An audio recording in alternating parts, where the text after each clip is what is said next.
చంద్రయాన్-3 ఈ మాట మీరు వినే ఉంటారు.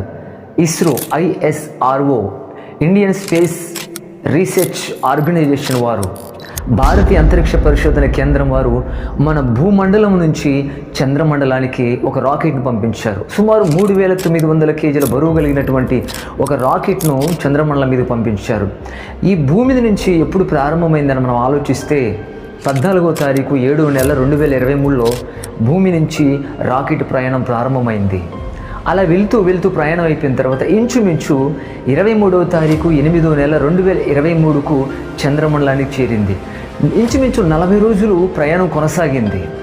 అయితే ఈ 40 డేస్ చంద్రమండలం నుంచి భూమి నుంచి చంద్రమండలానికి మధ్య దూరం 3,84,600 కిలోమీటర్లు వెళ్ళటానికి ఈ రాకెట్కు 3,900 కేజీల బరువు కలిగినటువంటి ఈ రాకెట్కు 40 డేస్ ఇంచుమించుగా పడితే అంతకంటే వేగం కలిగినంత మరొకటి ఉంది. యోబు గ్రంథం 21వ అధ్యాయం 13 వచనం, వారు శ్రేయస్సు కలిగి వారి దినములు గడుపుదురు, ఒక్క క్షణములోనే ఆత్మ పాతాళమునకు దిగును.